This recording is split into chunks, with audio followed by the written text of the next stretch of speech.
Bonjour à tous, aujourd'hui nous sommes donc le 13 mars 2024. Je fais cette vidéo exceptionnellement parce qu'au départ je voulais pas en faire, mais il y a un troll là qui m'a envoyé un message rapide où il disait, j'ai compris ce qu'il voulait, ce qu'il me dit, Aya Nakamura, voilà, chanteuse franco-malienne ou malienne française. Et donc je crois que dans son message, qui est très rapide, hein, et il voulait avoir mon point de vue. Bon, je dois dire que je fais la vidéo parce que je la trouve intéressante. Je la trouve intéressante dans le sens où elle fait partie des rares, justement, comme ça, de la jeune génération très connue et qui va faire des concerts au Mali. Voilà, c'est pour ça que je dis, bon, voilà, je vais donner mon point de vue. Mais d'abord, dans un premier temps, je vais vous montrer, comme je fais d'habitude, un extrait. Et puis après, je fais mon commentaire. Voilà. Aya Nakamura sur scène exceptionnelle. Ibrahim Kaoukonati est allé à sa rencontre.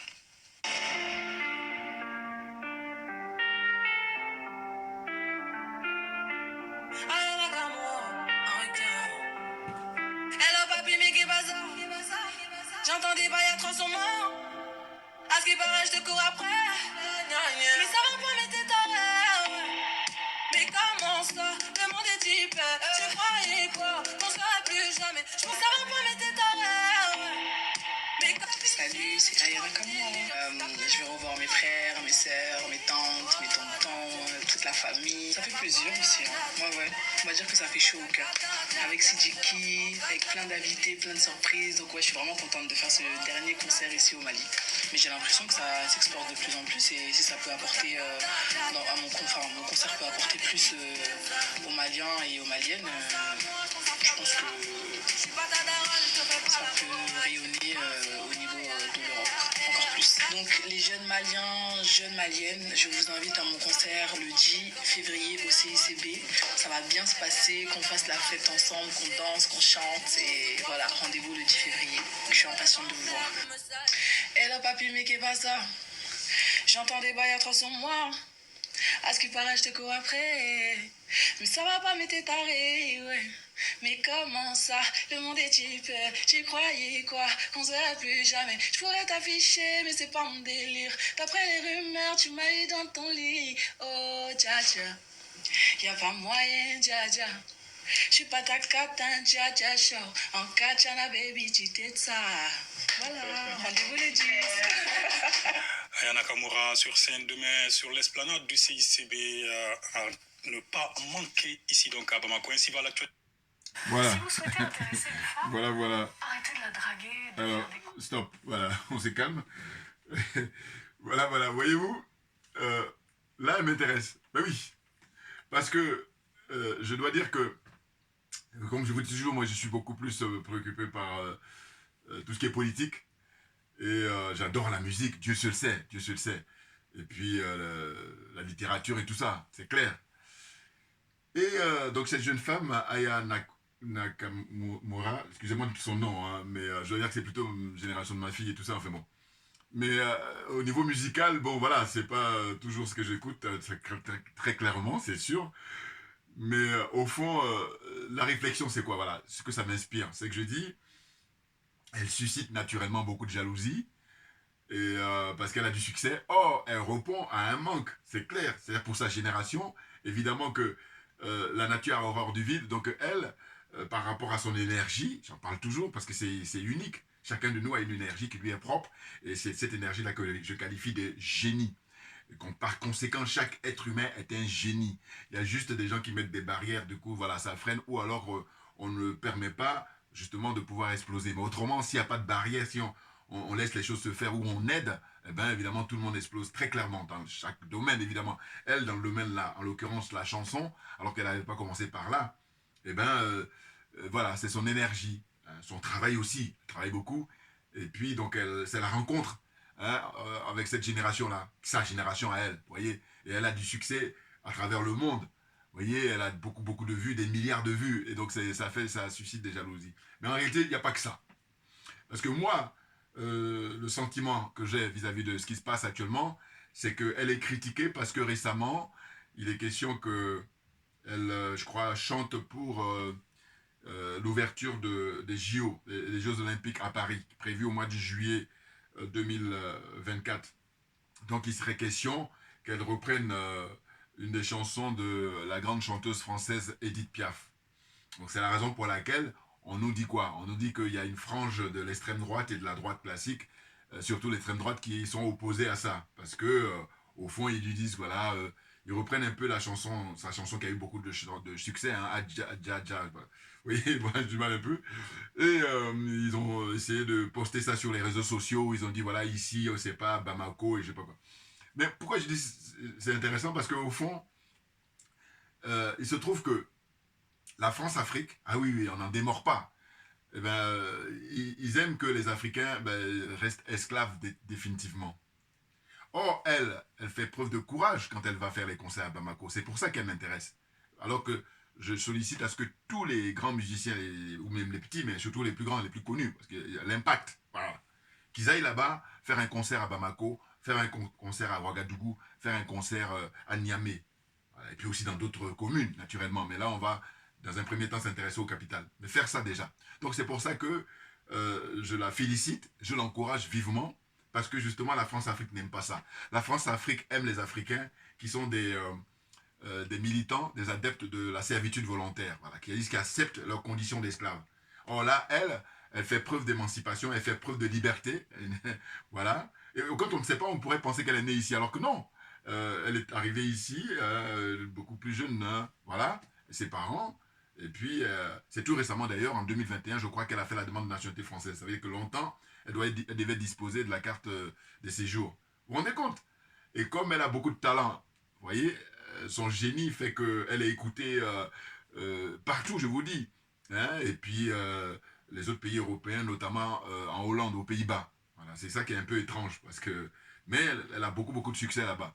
Mais parce que la jeunesse d'aujourd'hui, eh ben, l'offre qu'elle propose, eh ben, ça leur parle. Voilà. Et puis c'est inexplicable. Voilà. Son génie, voilà, c'est ça. Son énergie, j'appelle ça son génie. Très clairement. Et que, selon moi, là, bon, je me présente, Djoubian, c'est mon surnom sur le net. Je suis accessoirement, mais accessoirement seulement spécialiste de la France. En revanche, je suis un panafricain authentique, un panafricain très convaincu.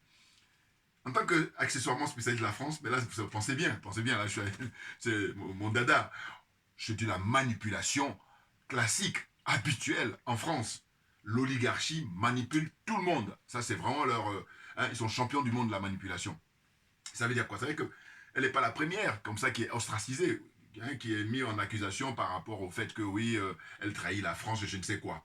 Avant elle, souvenez-vous, il y a le jeune chanteur de Black M, hein, Black M du groupe Section d'Assaut, le jeune rappeur là. Voilà. Lui aussi à l'époque, il avait été invité, hein, par la commune là-bas pour, à l'occasion, je crois, de la célébration, la commémoration de Verdun. Vous voyez? Voilà. Verdun, ça rappelle justement, je crois, la Première Guerre. Et donc, il était question de célébrer, je crois, le centenaire. Voilà. Et donc, c'était en 2016. Hein, Black M, du groupe Section d'Assaut. Bon. Et bien, pareil, lui aussi, ils lui sont tombés dessus. Alors, même si c'est vrai que là, pour Aya Nakamura, hein, eh ben, les choses sont un peu plus compliquées. Pourquoi? Ben parce que les JO, ça concerne...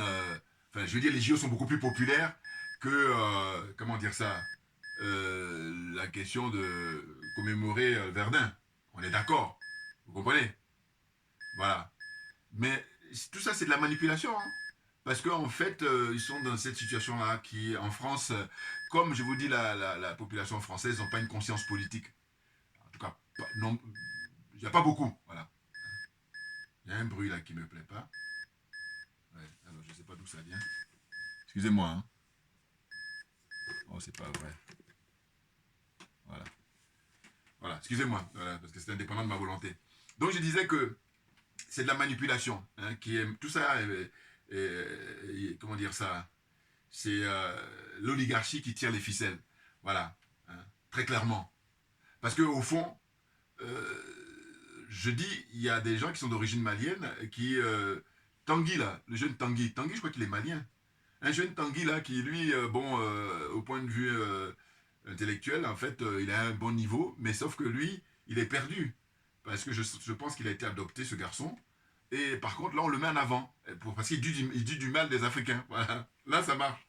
Mais quand Aya Nakamura, elle décide d'aller faire des concerts, hein, Nakamura, elle décide d'aller faire des concerts là-bas à Bamako, au Mali, et bien là, ils le disent pas, mais pourtant c'est ça qui est le, là où elle appuie là où ça fait mal. Voilà, c'est leur point sensible, ça. Et bien entendu, parce que si elle était dans une démarche en fait de parler de la France en matin, midi et soir jusqu'à à ne pas en finir, et puis par contre ne même pas vouloir entendre parler du Mali ou de voilà, là, non, là c'est le contraire, voilà.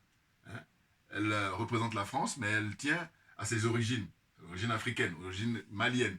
Et je vous dis, quand on sait que c'est le Mali qui est en tête pour libérer l'Afrique, c'est du lourd, c'est du très lourd. Voilà. Encore toutes mes félicitations au colonel au Mali, hein, les 6 colonels, et en l'occurrence le colonel Assimi Goïta, grand homme, voilà. Je vais toujours faire comment on appelle ça, mon rappel. Hein. Je dis, le président Vladimir Poutine, c'est un homme providentiel d'abord pour son peuple, le peuple russe, un homme providentiel. Là, je dis à qui veut l'entendre. Et je dis, cet homme est un homme providentiel également pour les pays africains qui veulent sortir de l'impérialisme, du colonialisme et de la France-Afrique. Voilà. Maintenant, les colonels au Mali, ce sont des hommes providentiels. Le colonel Assimi Goïta est un homme providentiel pour le peuple africain et en particulier pour le peuple malien. Le général Tchiani au Niger est un homme providentiel pour le Niger. Le capitaine Ibrahim Traoré au Burkina Faso est un homme providentiel pour l'Afrique et un homme providentiel pour le Burkina Faso en particulier. Voilà, là les choses sont claires pour moi. Et donc, de dire quoi? De dire que, dans le fond, ils ont l'habitude en France. Voilà. Mais j'ai dit très souvent, moi, par rapport à mon vécu ici, puisque je vous dis au mois d'août prochain, ça fait 42 ans, je me dis, mais c'est incroyable, quoi. C'est le pays au monde qui, comment dire ça, a planté son drapeau. Je répète toujours la même chose, mais parce que, qu'est-ce que vous voulez dire d'autre? C'est ça qui est paradoxal, parce que je vous dis, la trajectoire de la France à travers l'histoire, surtout ses liens avec l'Afrique, c'est unique. Il n'y a pas un autre pays qui a ces liens-là. Il n'y en a pas. Dites-moi, alors, toujours pareil dans les commentaires. Donc c'est en ce sens-là que je dis, mais comme la population, il y a juste une minorité comme ça qui est avertie, mais simplement ils sont aussi dans le vice, hein, qui rend hommage à la vertu. C'est-à-dire qu'ils ne disent pas la vérité au peuple. Du coup, le peuple, il est paumé, il est perdu. Et oui, il est largué. Hein. Une parenthèse rapide. J'ai appris que François Asselineau, vous savez, celui pour qui, enfin, selon moi, j'ai dit qu'il sauve l'honneur de la classe politique française, eh bien, j'ai vu une vidéo de lui il y a 2 jours où il disait que, je crois dans une ville de province, parce que là, il a commencé à battre campagne pour les européennes qui sont prévues au mois de juin prochain, eh ben, il a réservé une salle et on lui a dit au dernier moment que non, cette salle-là, elle ne pourrait pas être louée pour son meeting. Voilà. Alors que je dis, habituellement, ils vont refuser d'accorder des salles à des humoristes, ou suivez mon regard, ou à d'autres personnes où ils vont dire, voilà, c'est pour éviter un trouble à l'ordre public. Je note. Mais je dis, mais quelqu'un comme François Asselineau, qui est un homme politique, hein, qu'est-ce qui fait qu'on ne lui donne pas cette salle? Non. On ne lui donne pas cette salle parce que petit à petit, justement, à travers sa chaîne YouTube, ou les réseaux sociaux, il est suivi par pas mal de Français. Et comme l'oligarchie tient absolument à ce que ben, il ne puisse pas avoir pion sur rue, en tout cas qu'il ne puisse pas être écouté par le plus grand nombre, parce que il aura du succès lors des élections au mois de juin, et bien voilà, on commence à le décourager, on met tout en œuvre. Déjà, il pleure partout, hein, il pleure quand il est invité sur Afrique Média, sur les autres. Vous dire, voilà, vous voyez, on ne m'invite pas sur les grandes chaînes en France et tout. Ça fait pitié, vraiment. Voilà, je ferme la parenthèse. Pourquoi je fais le lien? Je dis, mais voilà, un pays comme ça qui passe son temps à donner des leçons à l'État. Alors que la charité bien ordonnée commence par soi-même. Quand je dis ça, j'enfonce une porte ouverte. Mais on est obligé de le rappeler parce que regardez au stade où on est rendu. Vous voyez? Donc, en gros, pour moi, cette polémique-là qui concerne Aya, comment on appelle ça, Nakamura, hein, je vais y arriver. Voilà. Charmante demoiselle, hein, bon, mais elle a une énergie, et cette énergie-là, ça lui est propre. Et la rencontre avec son public, la rencontre avec les gens de sa génération, et ça, voilà, l'alchimie, elle prend. C'est pour ça qu'elle a un succès inexplicable. Parce qu'au fond, regardez bien, il y a des très très grandes chanteuses ou grands chanteurs, et puis ils n'ont pas la chance d'avoir cette rencontre-là. Voilà, parce qu'il faut que l'alchimie, elle. Hein, voilà. Mais ainsi va la vie, que dire. J'ai pris quelques notes, mais je vous dis, c'est dingue, quoi. Donc, ils font ça pour amuser la galerie. Voilà, parce que pendant ce temps-là, on ne peut pas aborder les sujets de fond. C'est clair. Et puis c'est une pratique où je vous dis, quand vous regardez les journaux télévisés, ils vont passer des heures sur des faits divers. Non, les faits divers, ça doit durer 30 secondes et puis maintenant on passe à l'essentiel. Oh là non, c'est fait exprès. Et là, les prétendus intellectuels de France, là, personne ne soulève ça. Alors que, ici, il y en a certains. Mais je veux dire, il faut le dire constamment, faut le dire. Surtout ces gens qui ont pion sur rue, hein, qui ont des micros là. Et comme ils sont tous corrompus moralement et corrompus matériellement, ben, ils ne peuvent pas. Ils sont tenus par l'oligarchie, je vous dis ça souvent. Mais bien entendu, ils sont tous tenus. Le monde politique, le monde du showbiz, le monde... ils sont tous tenus, à de très rares exceptions. Justement, ceux qui ont pourri la vie, par exemple, je pense à M. Alicelino, qui est un homme de conviction. Hein. Je vous dis encore une fois, je parle de lui quand on parle de la politique franco-française. Mais une fois qu'on sort de là et qu'on veut parler des relations avec l'Afrique, il est pareil que les autres. Donc je suis clair là-dessus, je suis au moins clair là-dessus. Voilà. Donc il y a des frères là qui vont me faire le coup de oui, mais pourquoi tu... Non, non.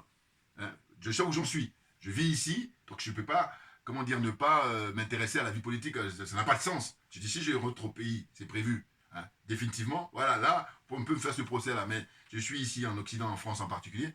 Bon, mais le minimum, c'est quand même de pouvoir savoir de quoi on parle et puis de quoi il s'agit. Vous voyez? Donc, je dis, c'est un pays comme ça qui est singulier, particulier. Tous les jours qui passent, je me dis, mais comment ça se fait?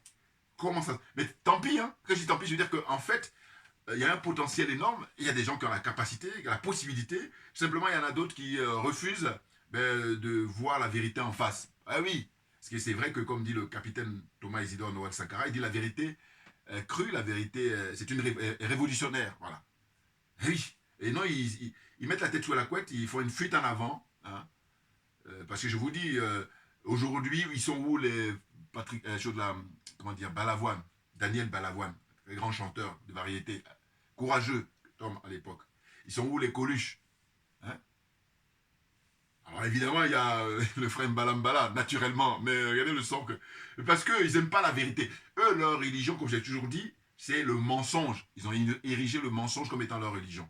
Donc à partir de là, vous comprenez bien que dès lors que quelqu'un veut dire la vérité, alors non, il n'est pas question qui... Non. Donc là, les gens sont habitués justement à ce mensonge-là, donc ils ne savent même plus où ils en sont. Ils sont perturbés. Et moi j'ai dit, ils sont en roue libre, l'oligarchie, parce qu'il n'y a personne en face pour résister. Voilà. Les gens sont corrompus, corruption morale, corruption matérielle, et du coup, adhésion à des sectes, la franc-maçonnerie entre autres, il y en a plein encore, tous perturbés. Voilà. Maintenant, heureusement qu'on a la renaissance africaine. Et oui, c'est le mot que j'avais oublié il y a longtemps, j'aime beaucoup. Renaissance africaine, c'est-à-dire qu'en fait, à travers les colonels au Mali, à travers le capitaine Ibrahim Traoré au Burkina Faso et le général Tchani, on est en pleine révolution. On n'est pas de coup d'État. Coup d'État, c'est de l'escroquerie morale, ça, ceux qui disent ça. Non, c'est de la révolution. C'est le fait de remettre en cause l'ordre établi. Ah ben bien entendu. Puis regardez là, ils sont tous sérieux. Commencez au Mali, au Burkina et au Niger, ça bosse. Et là, dans quelques temps, ils vont nous annoncer la fin du franc CFA. Et en ce qui concerne le Sénégal, j'avais déjà fait la vidéo hier, un clin d'œil au frère Bassirou, Diomaye Faye et puis l'honorable Ousmane Sonko, qui, j'espère, vont sortir de prison. Là, si ce n'est déjà fait, au moins je fais cette vidéo. Voilà. Parce que c'est incompréhensible. Enfin bon, j'ai trouvé un mot hier, là, un néologisme, où j'ai dit on est en folklocratie. Voilà. Je ne sais pas si c'est ce que je dis hier même. Mais il faut y aller, il ne faut pas se gêner. Ah ben oui, non, non. La zone des aliénés, la zone des complexés, des corrompus. Et j'ajoute la zone des jaloux et des sorciers. Et je dis encore une fois, quand je dis ça à chaque fois, c'est qu'on peut s'en sortir. Question de volonté personnelle, volonté collective, et puis volonté politique, tout naturellement. Une fois qu'on réunit ces trois-là, nous, en tant qu'Africains, on est numéro 1 au monde. Personne ne peut résister. Je vous dis, personne. Mais c'est impréalable. C'est impréalable. Tant qu'on n'aura pas ça, ben on va toujours être à la traîne. On va toujours être les derniers. Voilà. Maintenant, nous, on se bat justement pour prendre la première place. Puis il y a des énergumènes, là, des gens qui sont là pour juste perturber le jeu, hein, pour retarder l'échéance. C'est de ça dont il s'agit. Ils ne font simplement que retarder. Sinon, si on écoute les discours, on écoute les interviews, rappelez-vous les conférences du professeur, le regretté Kalala Moutounde, hein, il dit on est sur la ligne des planètes, donc la vérité va triompher, tout naturellement. Ben oui, ça ne peut pas être autrement. Parce qu'en plus, nous, on est hyper motivés. Vous comprenez bien? Ah ben oui, oui, oui, oui. Voilà. Donc, les choses sont claires. Alors, lecture. En fait, la jeune sœur, là, sa génération, hein, alors, en fait, elle, je vous dis, ça rappelle le jeune chanteur de rap Black M qui avait été boycotté quand il devait participer à la commémoration pour le centenaire de Verdun, là. Voilà. Donc, je dis, elle, de son vrai nom, hein, bon, là, j'ai noté, hein, vous pouvez retrouver ça facilement sur le net, elle s'appelle Aya Danioko, hein, d'origine malienne. auteure-compositrice, interprète franco-malienne, née donc le 10 mai 1995, qu'elle a 28 ans, hein, voilà, à Bamako, au Mali. Elle est née au Mali, elle n'est pas née ici. Je vous dis, avant de faire ma vidéo, je pensais qu'elle était née ici, mais non, elle est née au Mali. Bon. Donc elle a elle a eu plein de récompenses, hein, parce que son succès est planétaire. Hein. Nomination BET Awards du meilleur artiste international. Hein. Elle est issue d'une famille de griots, voilà. Elle est l'aînée d'une fratrie, c'est-à-dire qu'elle est la plus âgée, j'imagine, et puis les autres sont ses frères. Hein. Donc ils sont 5, elle est l'aînée, et puis elle a 4 frères. Avec un père qui est barman, hein, il était arrivé, il était barman là-bas à l'aéroport de Roissy. Hein, et elle commence par des études de mode, hein, à la Courneuve. Hein, elle voulait être modéliste, mais elle a changé et devient chanteuse. Voilà. Au départ, elle voulait être modéliste, elle voulait travailler dans la mode. Vous voyez. Donc en fait, sa voie royale, enfin en tout cas au départ, c'était modéliste, mais elle a vite changé, hein, pour se mettre à chanter. Et là maintenant, elle a mieux fait de chanter parce que son talent est incontestable, puisque le succès qu'elle rencontre, c'est parfait. Donc elle obtient la nationalité française, hein, en mai 2021. Vous voyez, c'est tout récent là, mai 2021. C'est-à-dire grosso modo, on est en 2024, ça fait 3 ans. Voilà, ou ça va faire 3 ans si vous voulez. Mais donc elle a obtenu ça très tardivement. En 2015, son titre Brisé, elle a un titre qui s'appelait Brisé, atteint 13 millions de vues. Il n'y en a pas beaucoup, hein, qui ont le nombre de vues comme ça. 13 millions. Et ça, c'est pas le record. Par rapport à ce qu'elle a produit. Elle s'est produite souvent au Mali. Voilà, ça, c'est ça qui me plaît, moi. Voilà. Oui, parce que tous les grands artistes, Dieu seul sait s'il y en a, africains en général, et puis là, maliens en l'occurrence, depuis que il y a la révolution au Mali avec les colonels, combien font comme elle? C'est ça qui m'intéresse. Hein? Pas aller passer des vacances en cachette, voilà, des trouillards. Ils sont trop légers, parce qu'elle a une conscience politique. Non, pour que elle, alors que la notoriété qu'elle a, et aller comme ça, comment dire, officiellement, hein, annoncer qu'elle va en concert. Bon là, l'image que j'ai montrée tout à l'heure, ça doit être février de l'année dernière. Mais ça veut dire que finalement, chaque année, elle y va. Pour ne même pas dire plusieurs fois. Donc c'est ça qui me plaît, moi. Voilà. Donc j'en appelle, je renouvelle encore, à ce que tous les grands artistes africains, allez-y faire des concerts au Mali, allez-y faire des concerts au Burkina Faso, allez-y faire des concerts, comment dire ça, au Niger. C'est très intéressant. Parce que la France-Afrique, justement, hein, si vous ne faites pas ça, si vous n'allez pas faire des concerts là-bas, vous êtes des militants de la France-Afrique. Des militants de la servitude volontaire. Des gens qui veulent rester esclaves jusqu'à la fin de leur jour. Alors les miettes que vous avez là, vous vous contentez de ça. Rien compris. C'est quand je dis cache-toi. Voilà. Je te cache, mais si tu te caches pas, ça me tue. Parce que je dis, non mais de quoi? Il n'y a que les gens qui sont courageux, comme Aya là. Aya Nakamura, voilà, il n'y a que elle, hein, entre autres, je veux dire, voilà, qui peuvent l'ouvrir. Sinon les autres là qui sont des trouillards là, cachez-vous. Et Dieu seul sait si le Mali regorge de grands artistes.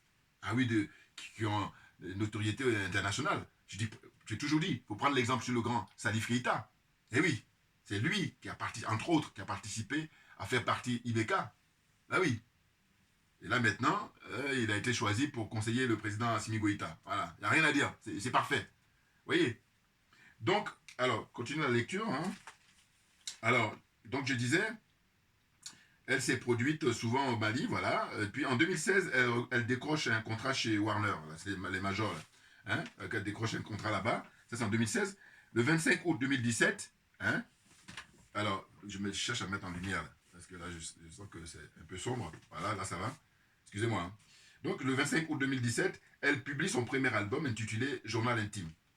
L'album devient disque d'or, voilà, par le syndicat national de l'édition phonographique, hein, le SNEP. Voilà, ce sont eux qui donnent les informations. En France, en février 2018. Voilà. Disque de platine pour un album regroupant différents comment on appelle ça, artistes, hein, maliens. Et puis, excusez-moi, hein, pour un concert voilà, qu'ils ont donné la nuit du Mali à Bercy, organisé par Watibos. Watibos, c'est les jeunes là qui sont très connus là-bas dans le showbiz, aussi bien français que malien. Hein. Donc Dawala, pour célébrer l'anniversaire du Mali à Paris en musique. Il y a eu le grand Cheikh Tidiane, Sek, Lassana Awa, Mokobe, hein, le frère Mokobe, que j'aime beaucoup. Et bon, à Mokobe, voilà, il faut aller faire les concerts au Mali là-bas, c'est vraiment le pauvre. Mais oui, non, mais j'aime un garçon que j'aime beaucoup parce qu'il est très respectueux. On se connaît, hein, parce qu'on a eu l'occasion de se rencontrer sur le frère Mbalambala, ça remonte il y a quelques années maintenant, mais bon, très très respectueux. Puis aussi, il était venu, on s'est vu dans Paris, on va dire. Disque de platine en mars 2020, elle a obtenu. Hein, vous voyez, elle n'arrête pas, elle a vraiment un palmarès, enfin, en tout cas, elle assure, elle assure. Hein, donc en avril 2018, elle sort un titre intitulé Jaja, voilà, c'est ça, c'est son titre phare. En 2 semaines, elle devient disque de diamant. Et le titre devient titre de l'été en 2018. Voilà, Jaja, là, elle, a elle a du succès dans toute la zone francophone, en Afrique et en Europe, en Belgique, en Suisse, mais également aux Pays-Bas, voilà, comme je disais tout à l'heure.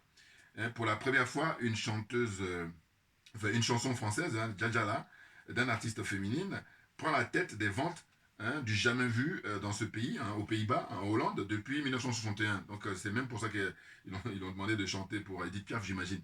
Seule Edith Piaf, voilà, a réussi cet espoir avec Je ne regrette rien. Enfin, la chanson connue, Je ne regrette rien. Voilà, la chanson très connue de Edith Piaf. Hein, le titre y est certifié double disque, hein, double disque de platine, voilà. Hein, Jaja est le premier titre en français depuis 2010 à atteindre la première place des ventes aux Pays-Bas. Hey, c'est assez surprenant.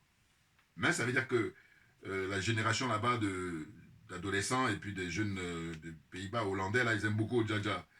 Donc c'est diffusé sur toutes les radios allemandes aussi, en Allemagne, voilà, en Suède, hein, les radios suédoises, roumaines, hein, autrichiennes. Oui, non, mais c'est assez étrange. Voilà, c'est inhabituel, on va dire. Parce que quand elle a du succès dans les pays francophones, encore, c'est pas étonnant, mais là, voilà, vous voyez. Le clip cumule 951 millions de ventes, de vues, excusez-moi, sur YouTube. Elle a obtenu de nombreuses récompenses depuis les 5 dernières années. Bon, voilà, je me suis arrêté là parce que vous pouvez retrouver la suite sur Internet. Hein. Non, non, moi, ce que je veux dire, c'est que il faut rester zen, il faut rester serein, bien entendu, parce qu'au fond, on est aujourd'hui dans une phase, j'allais dire quelque part de transition, mais on va sortir là de ce tunnel, on va sortir de cette obscurité-là pour entrer dans la lumière parce que c'est la force de la nature qui veut ça. Longtemps, je dis que la France est un pays qui a eu une chance extraordinaire d'avoir justement posé son drapeau dans tous ces contrées-là, mais malheureusement, les siècles sont passés, et puis ceux qui se sont succédés mais n'ont pas réussi. Je vous dis, je donne toujours un thème d'image. C'est comme quand vous arrivez à un virage, ceux qui savent conduire, hein, quand on conduit, vous rétrogradez, sinon vous rentrez dans le décor. Or, le constat que je fais, c'est que je dis, l'oligarchie, l'élite française aujourd'hui, au XXIe siècle, ils sont paumés parce que justement, quand il fallait rétrograder, ben, ils n'ont pas fait. Et parce qu'ils sont contentés du travail qui a été fourni par leurs anciens. Et du coup, ce n'est pas adapté à la période dans laquelle on vit, puisque les générations se succèdent, et que par conséquent, moi, la manière dont je vois les choses, ce n'est pas la même chose que mes parents et mes grands-parents. Et heureusement, oui. Donc on en revient toujours, comme j'ai dit, la citation de Frantz Fanon, notre dévancier, chaque génération doit, dans une relative opacité, découvrir sa mission. Relative opacité, moi j'aime beaucoup cette formulation.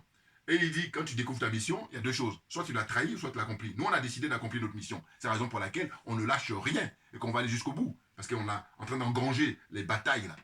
Et la victoire finale, on aura l'occasion de la célébrer. C'est-à-dire que suppression définitivement de tout le franc CFA dans cette zone-là. Hein, la mort du franc CFA. Et puis ensuite, fermeture définitive de toutes les bases militaires étrangères, françaises, hein, y compris. Alors, comme j'ai dit, toujours par mon bon sens, premier arrivé, premier départ. Voilà, les premiers à s'installer là-bas sont les premiers qui doivent partir. Et puis les autres vont suivre.